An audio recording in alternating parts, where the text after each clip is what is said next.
Welcome to my channel. দেখো আজকে জিওমরফোলজির যে মক টেস্টটা নিয়েছি পেড ব্যাচে অ্যান্ড নন সাইক্লিক যে কনসেপ্ট অ্যান্ড রিজুভিনেশন এই টপিকের ওপর এটা খুব সম্ভবত 6 নম্বর 5 নম্বর মক টেস্ট জিওমরফোলজির ওপর। তো এই জিওমরফোলজির ওপর যে প্রশ্নগুলো হয়েছে সেটা নিয়ে আজকে আলোচনা করব। ভিডিও অনেক দিন দেওয়া হয়নি, সময় পাচ্ছি না, সেই কারণে ভিডিও আপলোড করতে পারছি না।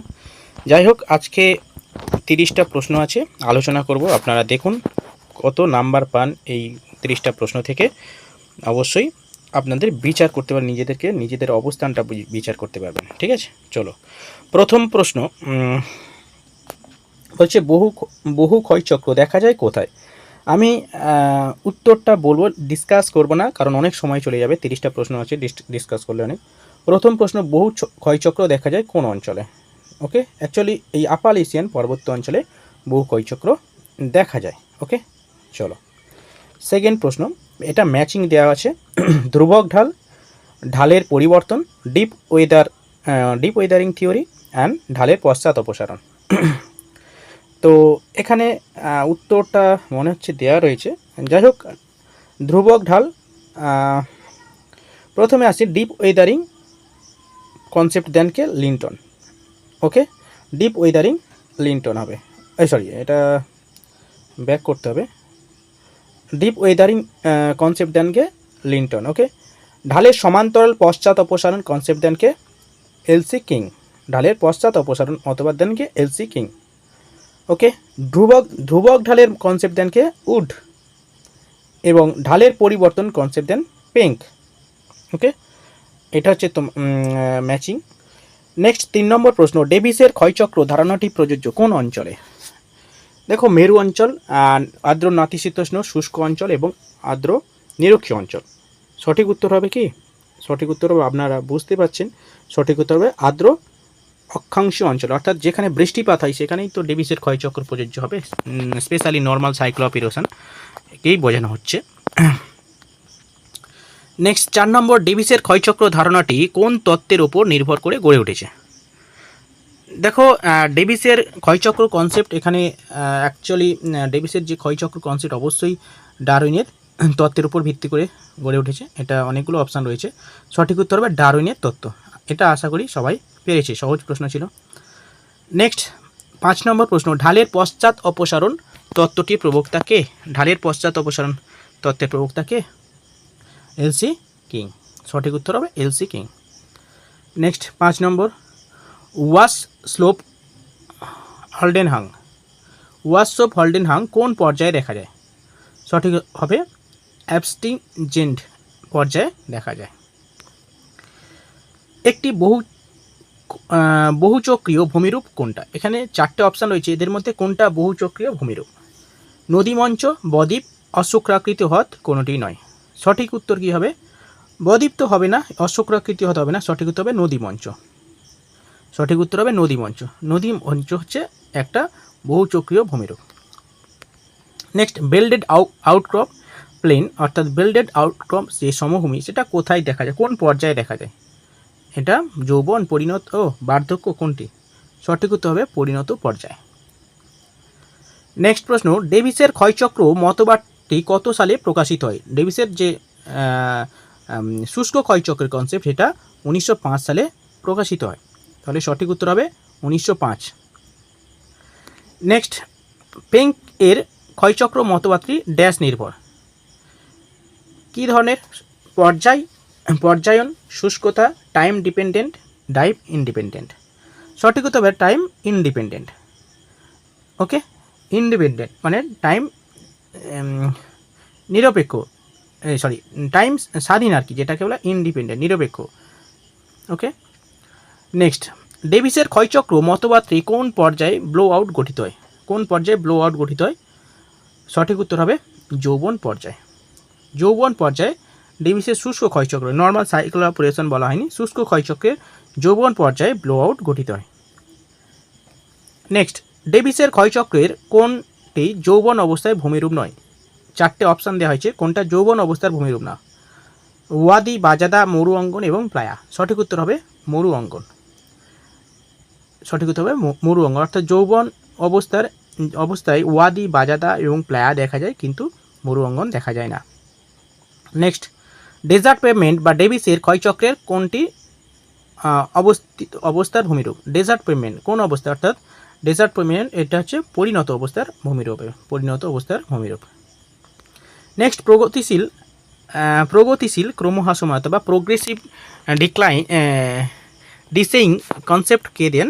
সঠিক উত্তর হবে উইলিয়াম মরিস ডেভিস। প্রগতিশীল ক্রমহ্রাসমানতার কনসেপ্ট দেন উইলিয়াম মরিস ডেভিস। নাম্বার 15,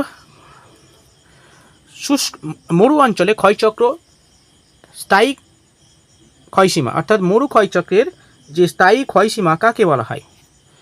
সমুদ্র, স্থানীয় হ্রদ, পার্বত্য পাদদেশ না ভৌম জলপীঠ? সঠিক উত্তর হবে ভৌম জল, গ্রাউন্ড ওয়াটার। যদি বলা হয় মরু ক্ষয়চক্রের স্থানীয় যে ক্ষয়সীমা সেটা যদি বলে তাহলে স্থানীয় হ্রদ হতো, কিন্তু এটা বলছে স্থায়ী ক্ষয়সীমা, গ্রাউন্ড ওয়াটার। বায়ু অপসারিত হতে হতে যখন অবনমিত অঞ্চল তৈরি হয়, আর যেটাকে বলে ব্লো আউট, যেটা হচ্ছে প্লায়া তৈরি হয়, তখন বায়ু ততক্ষণ পর্যন্ত অপসারণ হতে থাকে যতক্ষণ না পর্যন্ত গ্রাউন্ড ওয়াটার লেভেল প্রকাশিত হয়। অর্থাৎ গ্রাউন্ড ওয়াটার লেভেল প্রকাশিত হলে বায়ু আর অপসারিত হতে পারবে না, ওকে, বা জল তো চলে আসবে। সেইখানে গ্রাউন্ড ওয়াটার হচ্ছে মরু ক্ষয়চক্রের স্থায়ী ক্ষয়সীমা। যেমন নর্মাল সাইকেল অফ ইরোশনের ক্ষেত্রে সমুদ্রপৃষ্ঠ স্থায়ী ক্ষয়সীমা, ঠিক সেম প্রসেসে মরু অঞ্চলের ক্ষয়চক্রের শেষ সীমা হচ্ছে ভৌম জলস্তর। নেক্সট, পেনিপ্লেন কনসেপ্ট কে দেন? পেনিপ্লেন অবশ্যই ডেভিস, ওকে, সমপ্রায় ভূমি। নেক্সট, গতিশীল ভারসাম্য তত্ত্বের প্রবক্তা, ডাইনামিক ইকুইলিব্রিয়াম থিওরি প্রবক্তা কে? সঠিক উত্তর হবে জেটি হ্যাক। ডাইনামিক ইকুইলিব্রিয়াম তত্ত্বের প্রবক্তা জেটি হ্যাক, এখানে উত্তর দেওয়া রয়েছে। ভূমিরূপের উত্থানের আগে ভূমিরূপের অবস্থা বোঝাতে ব্যবহার করেন, এটা প্রাথমিক অবস্থা বোঝাতে কি ব্যবহার করা হয়? সঠিক উত্তর হবে প্রাইমারাম, অর্থাৎ ভূমিরূপ উত্থানের প্রাথমিক অবস্থাকে বলা হয় কি? প্রাইমারাম। স্থিতিশীল পুনর্জীবন লাভ, স্ট্যাটিক রিজুভিনেশন হয় না। এখানে 4টে অপশান দেওয়া আছে কোন ক্ষেত্রে স্থিতিশীল পুনর্জীবন লাভ ঘটে না। নদীর বোঝা হ্রাস, হিমযুগের আগমন, নদীর জলপ্রবাহ বৃদ্ধি, নদী গ্রাস। কোনটা সঠিক উত্তর হবে? সঠিক উত্তর হবে, দেখো, গতিশীল পুনর্জীবন, নদী গ্রাসের ফলে তো স্থিতিশীল পুনর্জীবন লাভ ঘটে, নদীর বোঝা হ্রাসের কারণে হয়, নদী গ্রাসের কারণে হয়, নদীর জলপ্রবাহ বৃদ্ধির কারণে কিন্তু স্ট্যাটিক রিজুভিনেশন হয়। বাট হিমবাহের বা হিমযুগের আগমন এটা তো একটা ডাইনামিক গতিশীল পুনর্জীবন লাভ, তো সঠিক উত্তর হবে হিমযুগের আগমন। 20 নম্বর প্রশ্ন, পুনর্জীবন লাভের ফলে গঠিত ভূমিরূপ কোনটি নয় এর মধ্যে 5টা অপশান দেওয়া আছে। কর্তিত নদীভাগ তো অবশ্যই ভূমিরূপ। উপত্যকার মধ্যে উপত্যকা পুনর্জীবন লাভের ফলে গঠিত হয়। উত্থিত সৈকত বা সমুদ্র মঞ্চ এটাও পুনর্জীবন লাভের ফলে হয়। নদী মঞ্চ এবং পলল শঙ্কু, নদী মঞ্চও হয় পুনর্জীবন লাভের ফলে, কিন্তু পলল শঙ্কু তো নদীর সঞ্চয় কার্যের ফলে গঠিত হয়, তাই না? সঠিক উত্তর হবে পলল শঙ্কু। নেক্সট, স্বাভাবিক ক্ষয়চক্রের পূর্ব শর্ত নয় কোনটি? স্বাভাবিক ক্ষয়চক্রের 4টে অপশান দেওয়া হয়েছে, কোনটা শর্ত নয়? যে স্বাভাবিক ক্ষয়চক্র হতে গেলে অবশ্যই কিছু শর্ত রয়েছে, সেগুলো পালন করতে হবে। প্রথমত কি, আদি উত্থিত ভূখণ্ডটি ক্ষয়চক্রের শেষে বৈচিত্র্যহীন সমপর্যায় ভূমিতে পরিণত হবে, এটা অবশ্যই ঠিক আছে। নাম্বার 2 কি বলছে, সমগ্র ভূমিভাগের আর্দ্র জলবায়ু অঞ্চলের আর্দ্র প্রকৃতির যাতে বিভিন্ন নদীগোষ্ঠী উদ্ভব ঘটে এবং জলপ্রবাহ ক্ষয় প্রাধান্য লাভ করে, অবশ্যই ঠিকই আছে অপশানটা। নাম্বার 3 বলছে ভূমিভাগের উত্থান এত দ্রুত হারে হবে যে উত্থান পর্ব শেষ হওয়ার আগে ক্ষয় কাজ বিশেষ থাকবে না, এটা তো হবে না, ক্ষয়কাজ তো থাকবে না, কারণ ক্ষয়কাজ থাকলে কি হবে? উনি বলছেন কি, ডেভিস বলছেন যে ক্ষয়চক্র তখনই শুরু হবে যদি ভূমিরূপের উত্থান কমপ্লিট হলে তারপরে ক্ষয়চক্র শুরু হবে। সুতরাং অপশান 3 নম্বর অপশান সঠিক উত্তর। 4 নম্বর আর পড়তে লাগছে না। নেক্সট, 22 নম্বর, কিংয়ের শুষ্ক ক্ষয়চক্র ইনসেলবার্জ গঠিত হয় কোন পর্যায়ে? প্রাথমিক যৌবন পরিণত নাকি বার্ধক্য অবস্থায়? কিং বলেছে, কোন পর্যায়ে ইনসেলবার্জ গঠিত হয়? সঠিক উত্তর হবে যৌবন পর্যায়ে।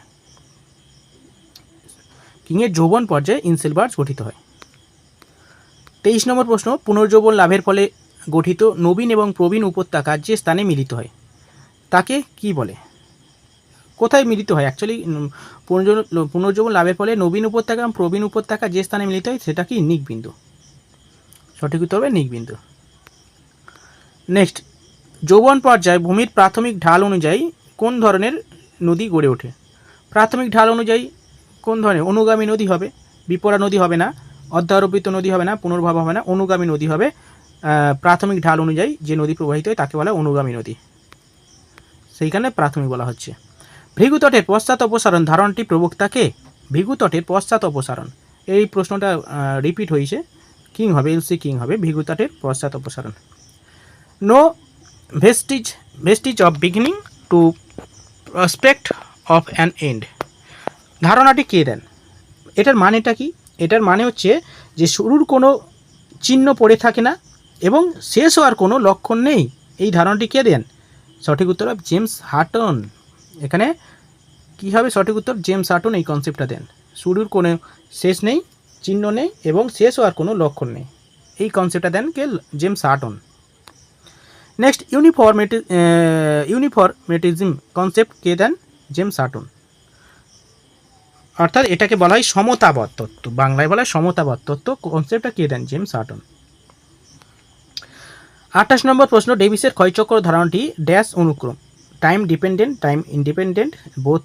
সঠিক উত্তর হবে কি? Time dependent. ওকে। নেক্সট, পেঙ্কের মতে ক্ষয়চক্র শেষ অবস্থায় উপত্যকার উপর খাড়া ঢাল সৃষ্টি হয়, একে তিনি ড্যাশ নামকরণ করেন?